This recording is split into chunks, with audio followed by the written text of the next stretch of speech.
And it is noon.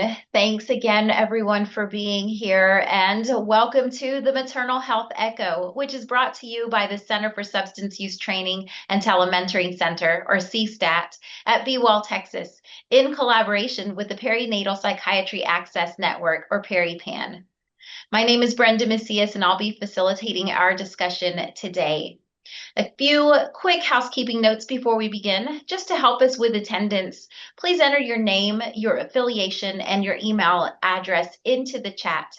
To access the chat feature, you can click on the speech bubble icon on the navigation bar at the bottom of your window. And if you're joining via phone, please email your phone number and name to cstat@uthcsa.edu. We encourage everyone to join by video for the discussion portion in the latter half of the session. But no matter how you're joining us today, we're just happy that you're here to learn alongside us.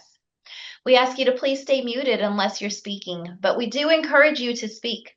There's a lot of us in this space, so please keep your comments brief to allow others the chance to share as well. And finally, please note that no protected health information is allowed in either the chat or our discussions. Our didactic today is on effective brief interventions for substance use disorder and mental health conditions, and will be presented by Dr. Mohammed Ali Chaudhary. Following that, we'll discuss a case presented by Monica Casares, and we'll start our echo today with a few introductions. We'll followed by the didactic, the case presentation, open discussion, and we'll end the session with our announcements. Once again, thanks for joining us today. So we'll go ahead and get started by introducing our hub team members. First, we'd like to welcome Dr. Subrin. If you would please unmute your mic and introduce yourself. Hi, good morning, 78 of you. Wow. I am Joy Subrin. I'm a doctor in behavioral health and a licensed master of social work. I'm here at Banner UMC in Tucson, Arizona, and happy to share time and resources and information with all of you. Nice to meet you all. Thank you. Thank you for being here and bringing your positive energy to this echo session. Next, we have Dr. Emily Humphrey. My name is Emily Humphrey. I'm a DNP, family nurse practitioner out of Waco, Texas, and done a lot of work with outpatient opioid use disorder and pregnant women. Looking forward to talking to you all. Thank you, Dr. Humphrey. We appreciate your expertise here today. And we're going to introduce our presenter, Dr. Chaudhary. Hello, everyone. I'm Ali. I am one of the faculty members here at UT Health San Antonio, and I am building an adolescent addiction medicine program here at Be Well Institute on substance use and related disorders in San Antonio. And today I'll be talking to you about brief interventions. Thank you, Dr. Chaudhary. We're very excited to have everyone here. And in case you missed the earlier announcements, we do ask everyone to put your name, your affiliation, and your email address in the chat. And with that, we're going to get started with our didactic. So Dr. Chaudhary, whenever you're ready.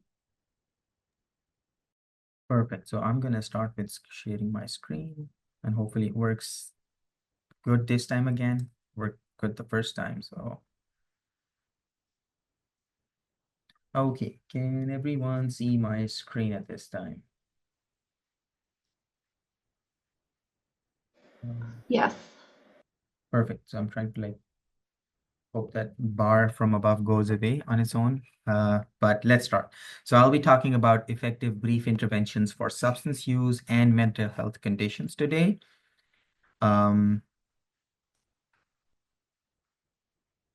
In terms of our disclosures, all the speakers and all members of the planning committee have no relevant financial disclosures with regards to this presentation. And the views expressed here are by the participants, and the speakers are only their own views and do not reflect the official positions or policy of UT Health San Antonio or Texas Tech Health Science Center.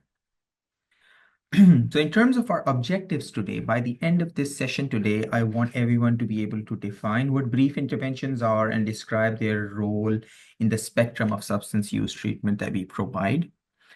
Summarize what is the evidence behind these brief interventions, and if there is any, and then identify what are the core components of evidence-based brief interventions, and which can include motivational interviewing and the frames model and a couple of other models. Demonstrate how to integrate these brief interventions into our routines, be it in the medical setting or the mental health care setting workflows. And then review what are the key considerations when it comes to the perinatal care side of things, and recognize what are some of the common barriers and how we can address some of these barriers and implement brief intervention successfully. So what is brief intervention? And more holistically, what is SBIRT? This is a term you're going to hear a lot. And I have to be a little cognizant that we have our next talk that is focused on screening. So I'm going to not divulge too much in terms of the screening aspect of things. But brief intervention, in short, is a time-limited, structured conversation that is aimed at reducing substance use. So that's like the smallest way to, like, that's the shortest way to explain this thing. And the focus is on increasing insights and awareness regarding the substance use and what sort of negative consequences it can have, and to provide motivation towards a behavioral change. And these are usually very effective in individuals that have high risk use, but do not necessarily have either a dependence or a substance use disorder already present. And more holistically, what is SBIRT? So SBIRT is an acronym that's going to be used a lot in today's talk and the talk after today's talk, the next talk afterwards.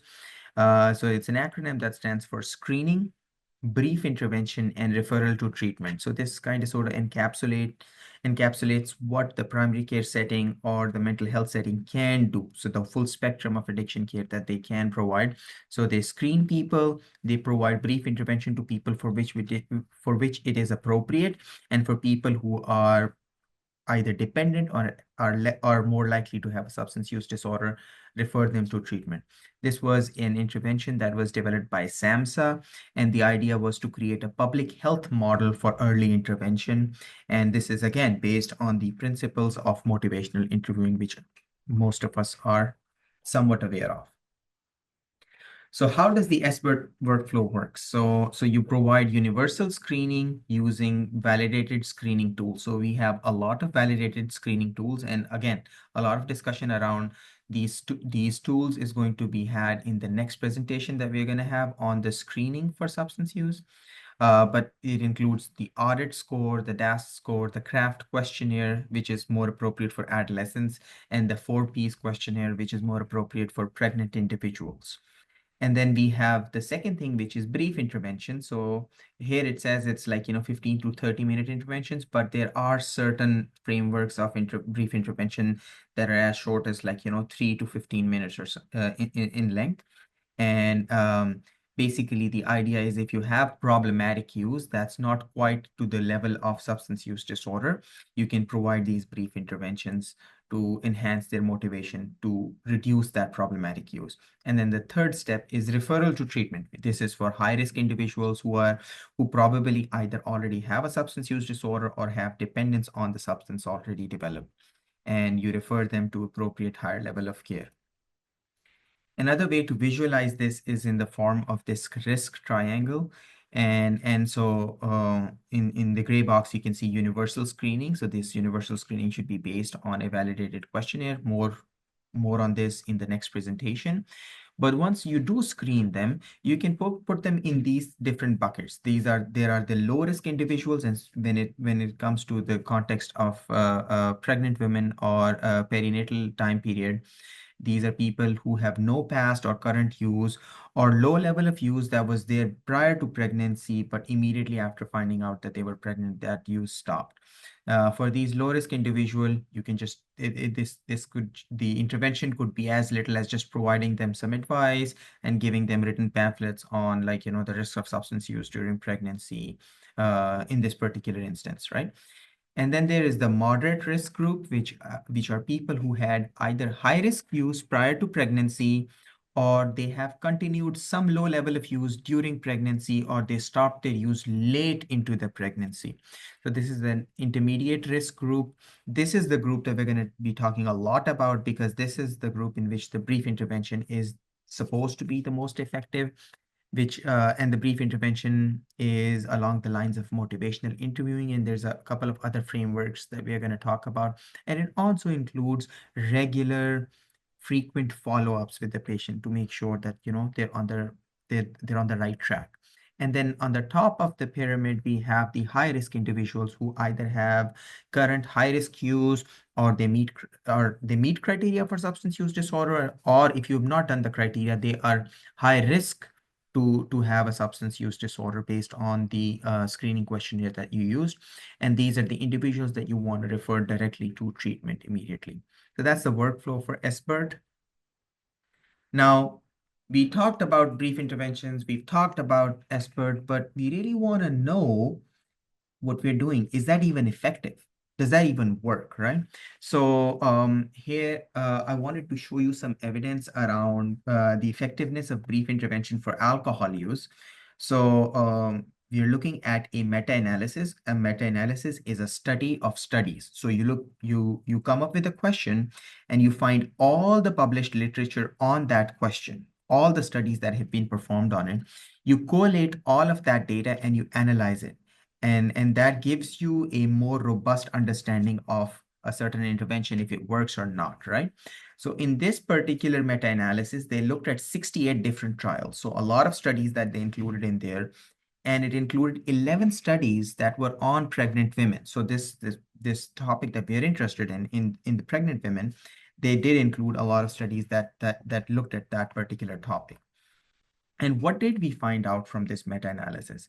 We found out that the numbers needed to treat for individuals to reduce their use to low risk use, which means less than three or less standard drinks for women, and four or less standard drinks for men. The number needed to treat was 7. What that means is that if you provided this intervention to 7 individuals, right, at least one of them would reduce their use to a low risk use pattern, right? And the same goes for pregnant women. In pregnant women who had some past history of substance use before the pregnancy, the number needed to treat was 6. What that means is, if you provided this intervention compared to not providing any intervention, if you provided it to 6 individuals, at least one of them would remain abstinent during the course of their pregnancy. So these are actually pretty encouraging numbers. So given that the brief intervention is like so small, it's like, somewhere along the lines of 3 to 15 minutes on an end. If you do it on 6 pregnant individuals, one of them will abstain from alcohol use throughout their pregnancy. So that's a good finding to have. And this is particularly effective in non-dependent users, as we talked about earlier. So there is some strong evidence that suggests that brief intervention is effective for alcohol use disorder. Now, what does the evidence say about other substances? So again, we look at a meta-analysis, which is a study of studies. So it looks at all possible trials. They reviewed around 116 trials that were close to the question that they're trying to figure out, but only 29 were included in the study. So that shows that on other substances other than alcohol, brief intervention is not as well studied as alcohol has been. So some of these findings might not be as stark as you would find in the case of alcohol, because there's just fewer studies, right? So we don't have enough evidence out there. So it showed that there was decreased binge drinking and frequency of drinking in females. So for some reason, it works better in females than it does on males. There was better service utilization in females, which basically means that if they needed a referral to an addiction medicine provider, they ended up with the addiction medicine provider. If they needed to go to an inpatient care unit, they ended up in the inpatient care unit. So it does improve service utilization among females. So that's a finding of this trial. But in case of reducing use for other substances like cannabis and other drugs and nicotine, and for mental health symptoms, there wasn't any effect that we saw there. It doesn't mean that there is no effect. It just means that we don't have enough studies that demonstrate consistently that these brief interventions are providing some benefit. So there's a need for doing further studies into these brief interventions. So we're coming back to this risk triangle again because I wanted to focus on just this part of this thing, which is the moderate risk group for which the brief interventions are designed. So we're going to talk a lot more about these things. So as we said that there's a number of frameworks that are out there. I just wanted to mention some of these. So the frames model is one of them. It's one of the oldest ones, and it revolves around providing them individualized feedback, showing that they have responsibility for their substance use, and that also means that they have control over how they want to change that. Um, Provide them with objective advice, give them a menu of options. So give them all the options that they can utilize to actually change their patterns, show empathy, and then have them affirm self-efficacy, which means like, they themselves are in control and they're the ones that need to make that change. The other models that we all perhaps know about is motivational interviewing. It's a model that enhances readiness to change by reflective listening and affirmations. And the idea is not to incorporate a new idea or motivation into a person's head, but actually to find out a motivation that's already within them and then try to strengthen that motivation. And then we have other models like the 5A model, which is like you ask them about it, you give them advice, you assess if there's any change, you assist them with those changes, and you arrange for things that they might need, for example, referrals. And there's the assist linked interventions that was developed by WHO. And it is just a way to operationalize the SBIRT model where you use a tool for screening, the assist tool, which categorizes them into low, intermediate, or high risk categories. And then based on those categories, your interventions are made. So if they're in the low risk category, you just give them a written pamphlet. If they're in the intermediate risk category, there's a motivational interviewing and frames model-based approach that has a 3 to 15-minute counseling session. And then if they're in the high risk category, you refer them to treatment. And then there are some tools that are for specific populations. For example, the Teen Intervene is for adolescents, and it combines not only interventions for the individual themselves, but also incorporating family engagement into this thing. That's a theme that we see a lot in the adolescent world because families are part of the decision-making process, and it helps to incorporate them into this intervention. So I wanted to talk a little bit in detail about two of these frameworks. One is the motivational interviewing framework. And so for the motivational interviewing part of things, the principle of motivational interviewing includes empathetic counseling style, which has open-ended questions, building of trust, expression of empathy, and rolling with resistance. I think the most of the other things are very self-explanatory, but for rolling with the resistance, the important part is whenever you're having that counseling session with them, and you experience that there is some resistance from the patient, there is some pushback from the patient regarding a certain change that you're trying to incorporate in there. The idea is not to confront that, but the idea is to change the conversation to a less uh, um, conflicting, like, way of dealing with it, or providing them with alternatives at that time. Because if you are experiencing resistance in motivational interviewing, that means you've pushed too much, right? The idea is for them to find their own motivation, and the idea for you is to just strengthen their own motivation in this. So you provide feedback to them on personal responsibility, and you listen and understand what their motivation of use is, because only when you understand their motivation of use, you can try to identify some motivations for them to stop using, right? And then explore options with them, and explore alternatives with them. So if they are, for example, using to deal with their anxiety, Then you explore options. What are some other options that you can use to manage your anxiety? And then you can move forward from there. And then once you have identified a motivation for them, the idea is to negotiate a plan with them, and then follow up on that plan moving forward. And then the other model that I wanted to talk a little bit about was the frames model. And again, you will notice that most of these models, they come down to the same point where you want to destigmatize, you want to use like, low barrier to entry, low resistance to entry kind of models. You want to be empathetic to their needs, and you want to be non-punitive in nature. So in the frames model, for example, you provide them with feedback that is personally relevant to them. So it's not like, general feedback that, smoking causes lung cancer. But if they're pregnant and they're coming to you, talk to them about how smoking can lead to low birth weights or preterm labor and those sort of things, right? So the feedback that's relevant to them. Then acknowledge the patient's responsibility and in turn their control over their actions. So you're not trying to impose an action change on them. You acknowledge that they have control over it, and because they have control over it, they also have responsibility over the consequences of those actions, right?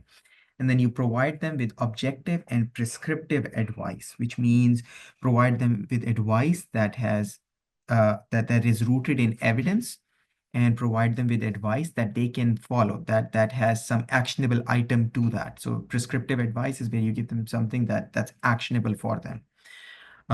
Provide them with a menu of options. So if you just tell them like, okay, so you're doing this is the only thing you can do to stop it, that's a little difficult. So give them a menu of options, and sometimes the menu of option just includes some harm reduction strategies and then some abstinence strategies. It's always good to provide them with a low resistance or low barrier option within that menu, so that they can just like put their foot in the door, and then you can build on that later on. Empathy is key to any of these models. So have an accepting, non-judgmental approach to the patient's point of view of things. And finally, have them affirm self-efficacy, because we want them to be self-sufficient. We want that change to come from within them. So have them verbalize some statements of self-efficacy during these sessions. Now, what are some of the considerations that primary care clinicians or primary care physicians or clinicians have with regards to brief intervention? And given that my background is in primary care, I can tell you time constraints is number one, and reimbursement is the other one that we really care about, right? So in terms of these considerations, how do you deal with it? So some considerations for brief intervention within primary care settings include integrating the brief interventions into routine visits rather than having specified visits for them. So during their annual physicals, or during their prenatal checkups, or during their well visits or chronic care visits. The second thing is to decrease the load of how much time needs to be spent with the patient for this thing. We can use EHR integrated screening tools that are self-administered. So many of these validated questionnaires, they can be self-administered by the patient before the visit starts, so it saves on time. And then have just small 3 to 5 minute structured conversations with patients, be it with the frames model of care or be it with based on motivational interviewing. Use decision support tools. Again, these screening questionnaires, they also are decision support tools, because they categorize patients as to low risk, intermediate risk, and high risk individuals, and then you can refer the high risk individuals. And engage your office staff, engage the medical staff or the nursing staff for the initial screening part of things if you don't have integrated questionnaires within the electronic healthcare record system. And one pro tip is that you can actually bill for these services. So if you have services from 15 to 30 minutes for screening and counseling, you can bill 99405. And if you provide services beyond 30 minutes, you can bill it with a 99409. These are reimbursable codes that you can use in your primary care office. Now, what are some considerations for mental health setting? In the mental health setting, it's important to use validated screening tools again, because that's how everyone is on the same page when you're providing any kind of intervention. Introduce substance use conversations non-judgmentally, and then this will come again and again. How do you normalize the conversation around substance use for these individuals, because they feel stigmatized, they feel like they are being judged for that. And the way to do it is to make it universal. Don't do it for people who have a problem. Do these screenings for everyone. If the screening is universal, then it's a non-judgmental tool. Then the conversation is normalized. I'm not asking you because I think you're doing it. I'm asking you because everyone gets asked this question, right? So universal screening is one thing that decreases stigma and normalizes the conversation. Use motivational interviewing techniques during your therapy sessions, which includes open-ended questions, affirmations, reflections, and summaries. And then develop a brief treatment plan that is focused on either harm reduction or abstinence. So it doesn't have to be abstinence always to begin with, and it can eventually lead to abstinence. Your North Star can be abstinence, but you should start with where the patient is at that time. And sometimes harm reduction is the first step into the door. And then tailor the intervention frequency based on their readiness to change. Don't, again, the idea is not to push too much. If you're experiencing too much resistance, the idea is to take a step back and roll with the resistance. And in terms of perinatal considerations, first thing I'll say, this is around screening that I've already talked about, is to have universal screening, because the American College of Obstetrics and Gynecology and the United States Preventative Services Task Force both recommend that screening should be done at all prenatal visits. So it should be a universal thing. Again, the idea is to normalize that conversation so that we can find out early and we can intervene early.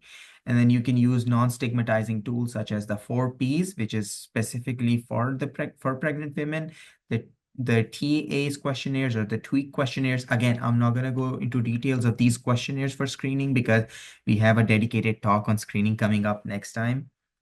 Uh, and some considerations for brief interventions for perinatal age group includes uh, focus on non-punitive and supportive conversations, because that's a major concern for a lot of these individuals, that they're being judged and they have punitive consequences for divulging that information, for telling you that information. Emphasize on maternal and fetal health and harm reduction, and link it to support. So rather than just telling them the harms of a certain substance, link it to how you can provide support to them, how you can refer them to the appropriate therapy folks, how you can get them the medications that they need uh, to counter their cravings and their withdrawals. Use motivational interviewing techniques to explore ambivalence, and offer on-site support for addiction treatment. That would be ideal, but if you do not have that, at least facilitate a referral for them to the appropriate addiction treatment facility if that's needed. And one thing that is often overlooked is to have the partners and families involved in the planning of all of this thing. That's very important.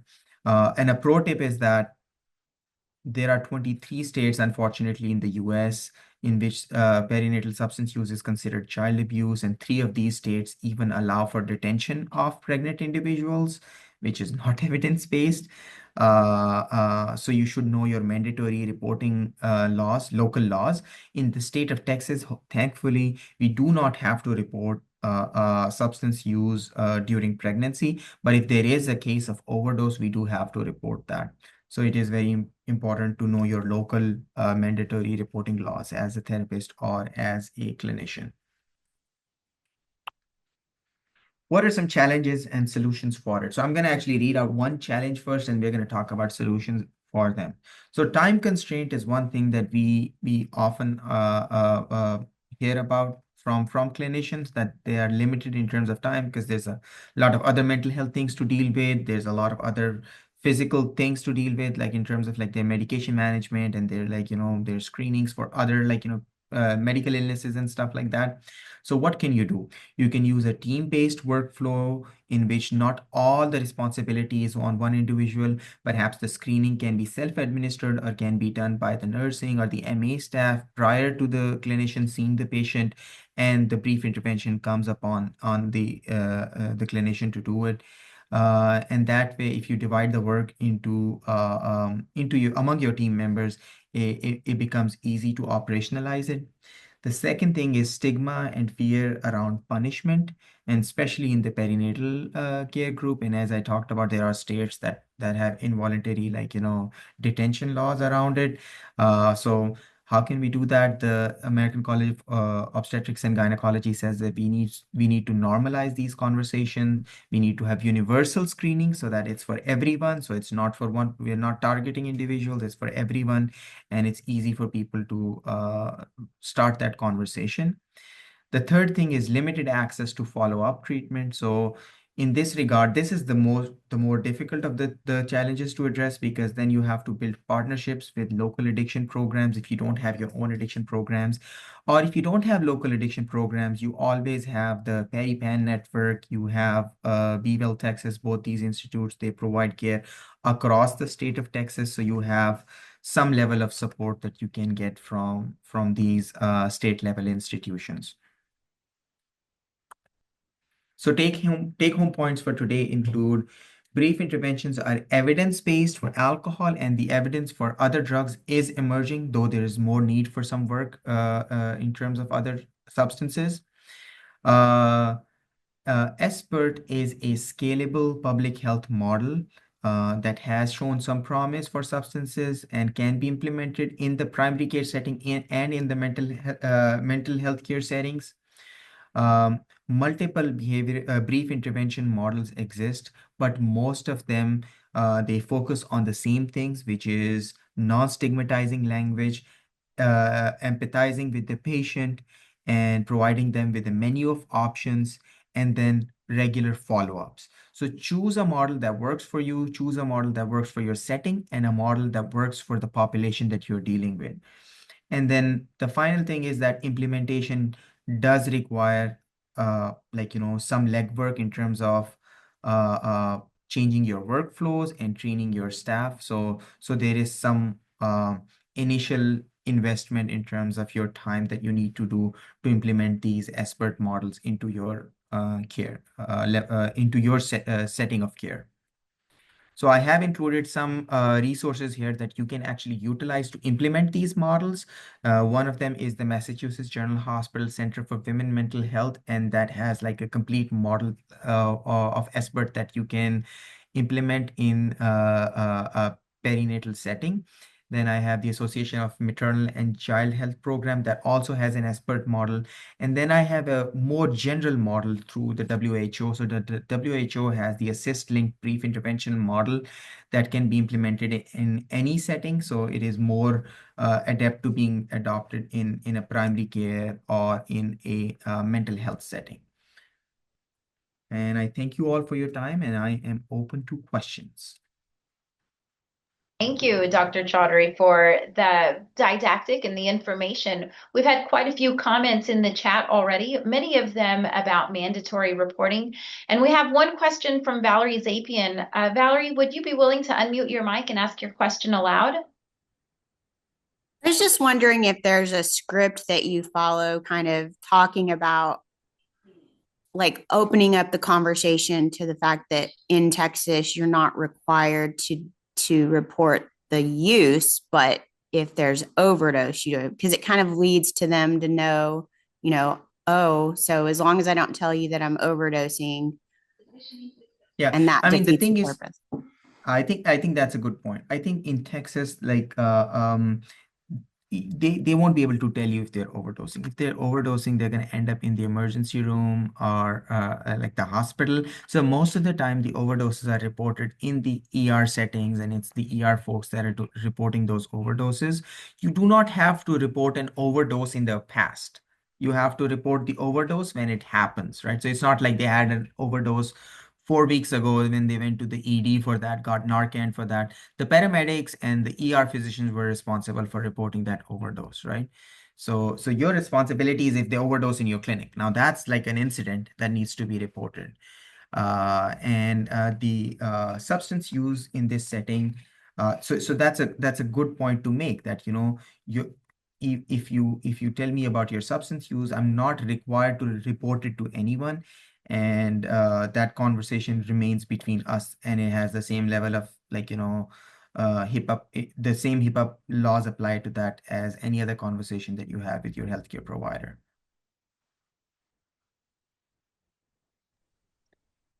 Thank you for that question and conversation. Oh, sorry, I interrupted someone. Go ahead. Yeah. Hi, I do have a question. That was a great presentation, Dr. Chaudhary. My question to you is that, I wonder at a methadone clinic, we do not explicitly go ahead and report if our patients are still continuing to use pregnant females. We have two at this time, but you know how OBGYN will go ahead and report. So is that just for again, I don't know if this is your areas of expertise, but do you know anything about it? Like, are they mandated to report? Because our patients, they start kind of walking on eggshell. They're really worried and things like that because they always make it sound like it's mandatory for them to report. No, no, substance use is actually in Texas. It's not. So I had to read a very detailed, law presentation on this just to make sure that I'm making this point correctly. Okay, But you're not mandated to report substance use in the state of Texas, even in the case of like pregnant women. And the only time you have to report is like when you suspect child abuse. And so, for example, if they tell you that they're using it so that they can harm their pregnancy, right? If they tell you that, sure, sure. then you have to report it, right? But then nobody is going to say that they're using it to harm their pregnancy, right?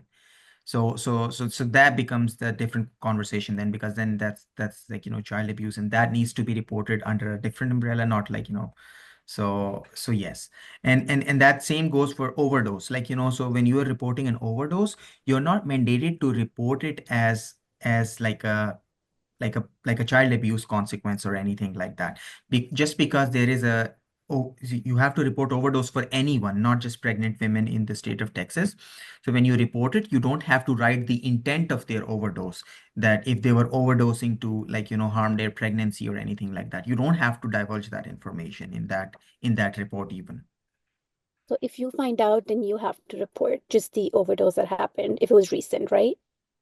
Yes, yes. If you find out that overdose happened, most of the time this reporting goes to like the Yeah. person who's the first responder, like the paramedic or the ER providers, right? You don't report an overdose that happened like a week ago and they went to the ER for that, because they went to the ER, it was the ER's responsibility to report that overdose. That's helpful. Thank you.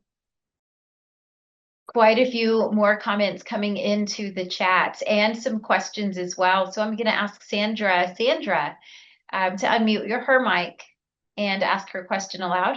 And Francis Carrillo, you have a question in there as well.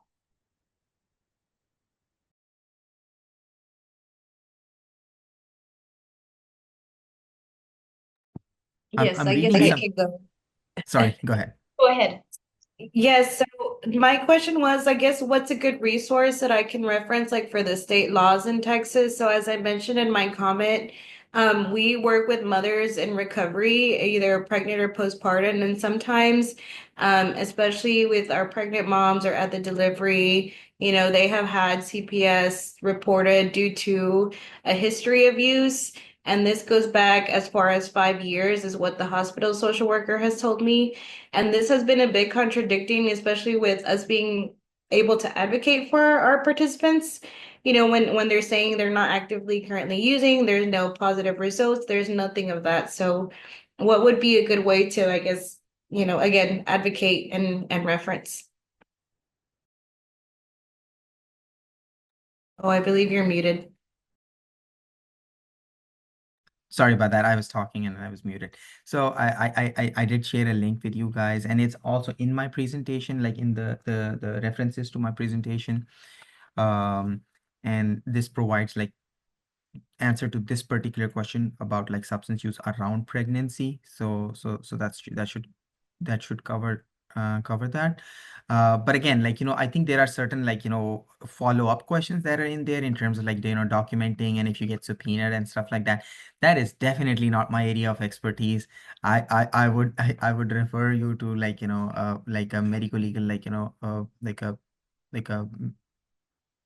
like a lawyer who's trained in, like, healthcare law, to ask that question. And most of the institutes have their local, like, attorneys that you can ask these questions from. But in terms of reporting, I have shared the link with everyone with regards to Texas law.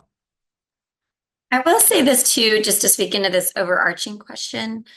One thing I found is there's just so much confusion over this, and laws do change. And so that's why you'll hear some people say, well, I must report, and some don't. It's because maybe at one point they did need to 20 years ago, and they're still operating under old laws. And so there's a lot of confusion. So one tactic I have taken with all my pregnant patients is I tell them, hey, let's just go ahead and mentally prepare that CPS will probably be called at some point by someone. And we're not going to panic about that. If they walk into your hospital room, they show up a week later, we're not going to panic. You've been doing your thing right. Go ahead and give them my contact information as your provider. I can advocate for you and let you know you've been to your visits, you've been doing well. And I kind of arm that mama with that information. And I also tell her, hey, this also means that there are many people out there that want the best for your baby and are looking out for your baby. And that's a wonderful thing.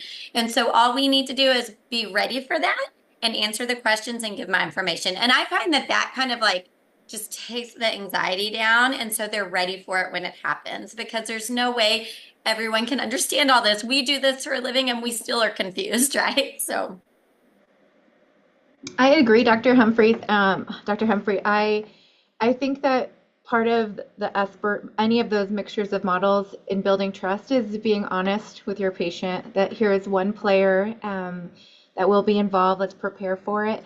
And I wrote this in the chat, but I always tell patients, please know that your risk factors and your strengths will be identified and reported. And also, just to backtrack a tiny bit, if you're on the fence about reporting, I also think about, because it's completely different in Arizona. I'm realizing this. I kind of knew that, but it's very different here in Arizona. The other thing is the compounding factors. If you have a woman who is no longer using but is still unhoused, right? She's had an overdose 6 months ago, but she's in a domestic violence relationship that involves abuse of the kids. Other kids are in the home and witnessing. So I just wanted to open that idea too, that if people are concerned, it's not just single focused. This is the dynamics of the whole family, or the whole scenario are important. But I agree with prepping your patient with that trust and honesty. That's SBIRT. That's any of those models. And it's hard to do. 122 of us, I hope you're all shaking. It is hard to do. It takes a certain level of empathy, which is a communication skill often not taught in medical school or nursing school, but we learn that, right? And we preserve that, and we honor our patients with building that trust with them. Thank you, Dr. Subrin and Dr. Humphrey, for your comments. And I think this provides the perfect segue to our case presentation. And so I want to welcome Monica Casares, our case presenter, to the conversation. Ask you to unmute your mic. Monica, you also had quite a few comments in the chat. I would encourage everyone to continue the conversation in the chat, and maybe also prepare for this case presentation. Monica, if you would test your microphone to make sure everything's working. Hi, can you all hear me? We can hear you well. Thank you. Thanks for being here. Thank you. Thank you. Yes, so I work with San Antonio Birth Doulas. We are a local nonprofit here in San Antonio. We work with women, families that are currently pregnant, and continue offering that support until their child is 3 years old. So we tend to work with families for a little bit longer than a traditional private doula agency or something like that. My main focus is working closely with the Mommies program with CHCS and university, and seeing what resources we can provide, what education we can provide, and really being that kind of breaker of stigma. Most of my clients typically are in recovery from opioid substance use disorder. Recently, I've had a client that is part of CHCS in the neonatal abstinence syndrome program with CHCS, and she did not have opioid substance use disorder. So it was something that was not extremely difficult to navigate, but definitely brought up other questions as far as how do I really offer that support, because there is such a focus on primarily opioid substance use. She wasn't on a MAT treatment program. She wasn't on methadone or bupropion. It was like, oh, okay. So it was almost a little bit of a balance, because I think people automatically assumed in the hospital, nursing staff, medical staff, automatically assumed she's part of mommy's, there's opioid history use, expecting baby to be born with NAS or NOWs, and that was not the case. So I feel like everybody kind of took a breath in the room and a step back. So that was something that was interesting to follow. She comes from a Native American background and was open to me about what substance use and culturally what that looked like to her growing up, that relationship as far as other family members implementing that with her at a young age too. So there were other factors, a bipolar disorder, a history of depression, PTSD, a few other things that she brought up slightly, some diagnosed, some kind of just, I think I might be affected by this.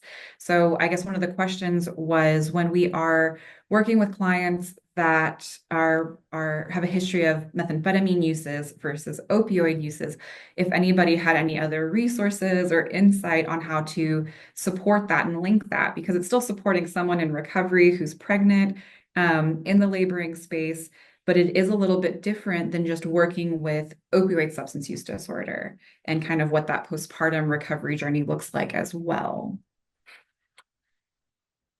Thank you for sharing this story with us. And so now we want to open the floor for questions, for insights from our learners that may provide valuable information or insights for this case. Any questions from everyone? From anyone, excuse me.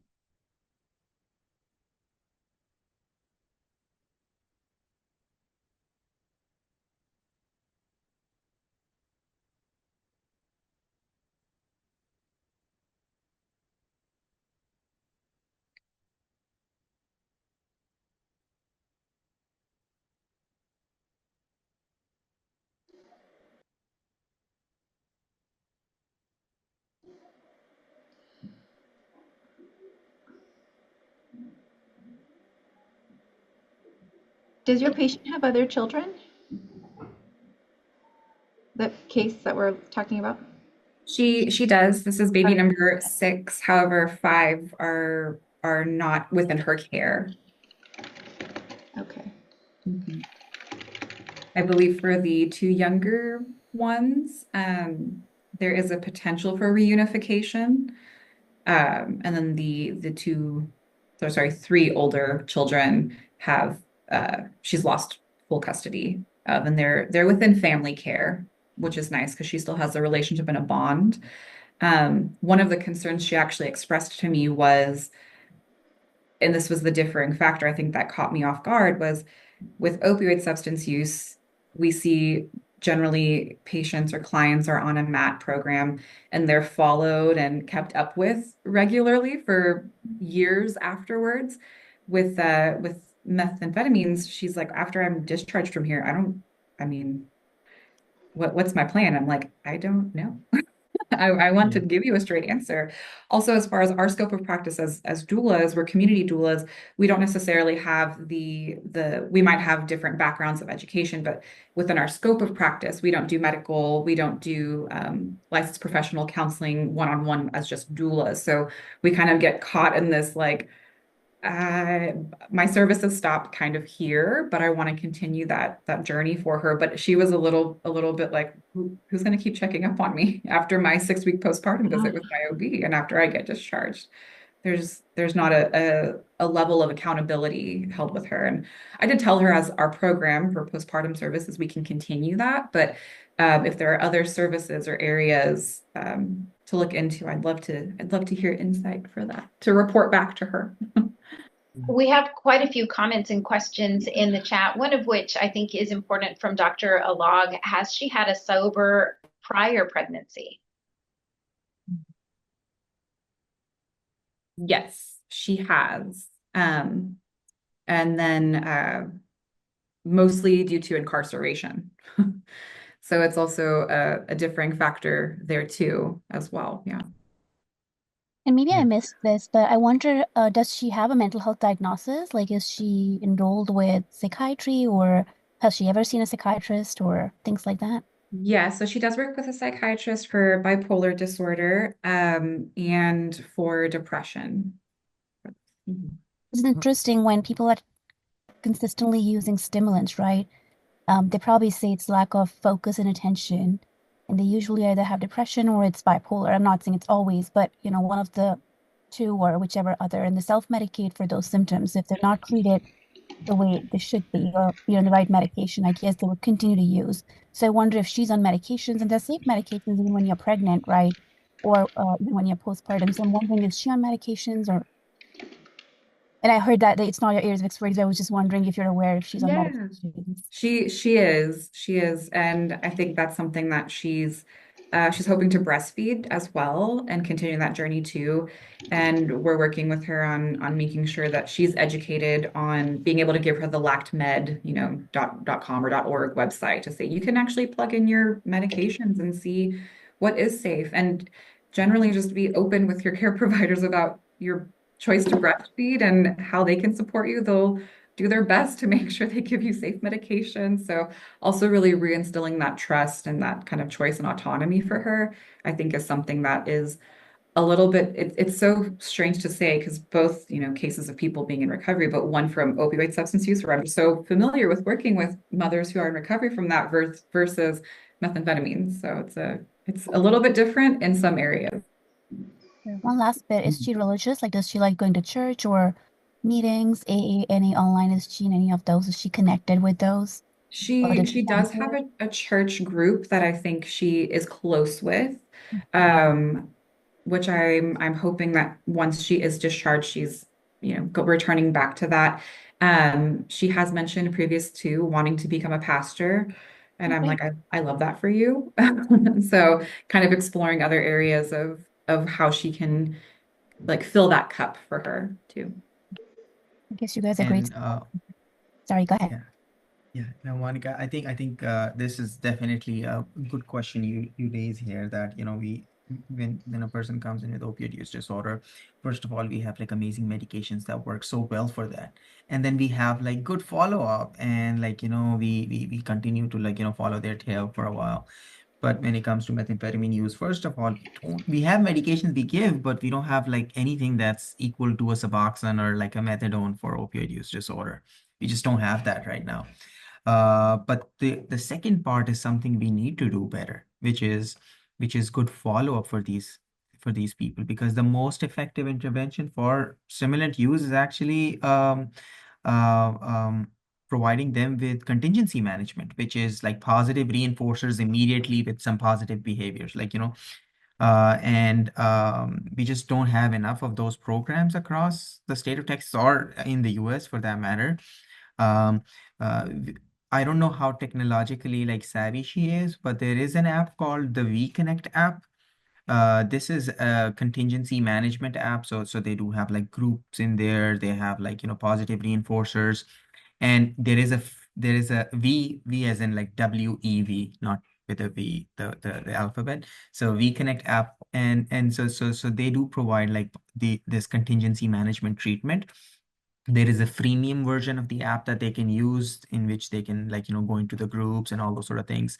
And then if they want to get the full like impact of it, there's a paid license for the app, which like I don't know if your institute can cover that or something like that, but that allows for them to actually like earn money for the right behavior, which is what contingency management is. So it's shown to be very effective for methamphetamine use, and that's something we perhaps she can try.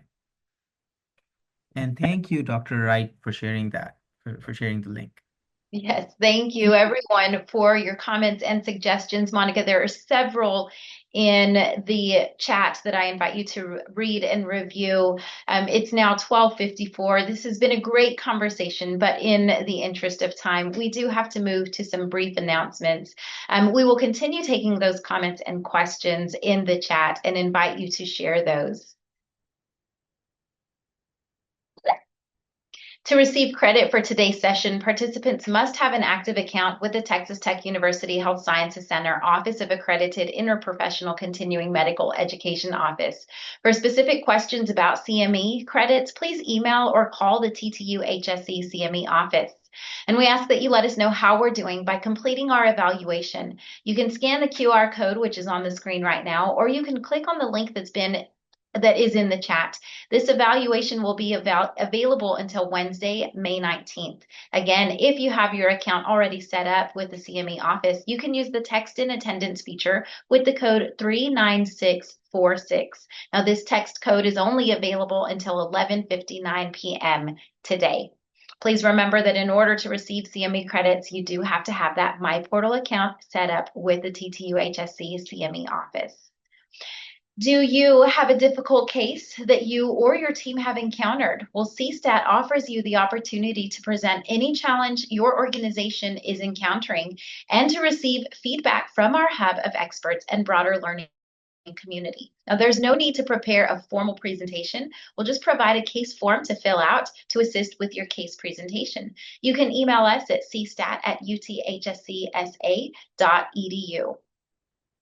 The Center for Substance Use Training and Telementoring offers technical assistance for various substance use disorder needs and topics via our team of experts. To request technical assistance, please complete an online request form at cstat.uthcsa.edu/contact-us, and we'll be pleased to help you. And IT is dropping those links into the chat. And now I'd like to turn this over to Jen Erdigy with PeriPan of Texas to make the final announcements. Jen? Thank you, Brenda. So I'm going to provide a brief overview of the Texas Perinatal Psychiatry Access Network, known as PeriPan, which is designed for clinicians who see pregnant and postpartum women. PeriPan was created to address the maternal mental health crisis. Mental health conditions are the most common complications of pregnancy and childbirth, affecting 1 in 5 perinatal women and ranking among the leading causes of pregnancy-related deaths. A lack of access to care and provider shortages further complicate this issue. And PeriPan has 4 major components, as you can see on this slide. We provide clinical guidance to help you with a single patient case or enhance mental health care in your practice as a whole. On the next slide, we will see. So PeriPan is anchored by 12 regional medical schools and health-related institutions across Texas, as you see on this map. Signing up is easy, and you'll reach a mental health expert by phone and can consult with a reproductive psychiatrist within 30 minutes or at a callback time that you choose. Anyone in your office can call or text to start the consult or any request. Each region does have their own unique texting number, which will be provided to you at sign up. So you can call the number on your screen to enroll. And next slide. We'd love for you to join us for the PeriPan webinar series, which is held on the 3rd Tuesday of each month. These sessions complement our ECHO series, offering deeper insights into perinatal mental health. On the screen, you will see a list of upcoming topics and dates, so please be sure to register and stay informed. Connect with our experts and expand your knowledge, and we look forward to seeing you there. And then on the next slide, we should have the list of topic and dates for the upcoming maternal mental health echoes, which are held on the 1st Tuesday of the month. We do invite you to join us in future sessions to continue learning about these important topics and engage in meaningful discussions that support perinatal mental health. And I think that's all I have. Thank you, Jen. And so I'd like to move on to our final recommendations. Dr. Chaudhary, could you please give us a summary of those recommendations? Absolutely. So, first of all, about the initial didactic session. So, brief interventions have been proven to be effective in the case of alcohol, and there is emerging evidence for other substances.